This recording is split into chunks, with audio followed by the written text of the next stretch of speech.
BPCL chairman and managing director Krishna Kumar సంస్థ ప్రతినిధులు కాసేపట్లో సీఎం చంద్రబాబుని కలవనున్నారు. రాష్ట్రంలో పెట్రోల్ రిఫైనరీ పరిశ్రమ ఏర్పాటుపై ముఖ్యమంత్రితో చర్చించనున్నారు. దాదాపు 60,000 కోట్ల రూపాయలతో రిఫైనరీ ఏర్పాటు చేసే అంశంపై బీపీసీఎల్తో రాష్ట్ర ప్రభుత్వం సంప్రదింపులు జరుపుతోంది. తొలుత బీపీసీఎల్ ప్రతినిధులు ఎంపీ బాలశౌరితో కలిసి దుర్గమ్మను దర్శించుకున్నారు. రాష్ట్రానికి భారీ పెట్టుబడి రావడం శుభసూచకమని ఎంపీ బాలశౌరి హర్షం వ్యక్తం చేశారు.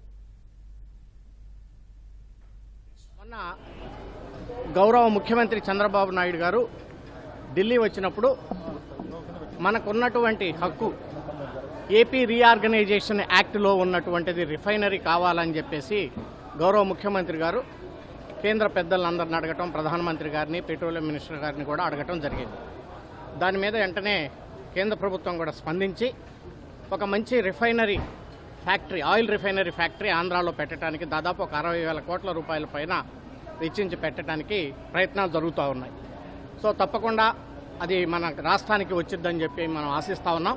భగవంతుడి దయ వల్ల తప్పకుండా ముఖ్యమంత్రి చంద్రబాబు నాయుడు గారి యొక్క కృషి, అలాగే deputy chief minister Pawan Kalyan గారి యొక్క కృషితోటి ఒక మంచి ఇన్వెస్ట్మెంట్, ఒక 60,000 కోట్ల రూపాయల ఇన్వెస్ట్మెంట్ ఆంధ్రాకు వస్తే తప్పకుండా డైరెక్ట్గా కానీ ఇండైరెక్ట్గా కానీ ఒక 20 నుంచి 25,000 మందికి ఉద్యోగ అవకాశాలు వస్తాయి.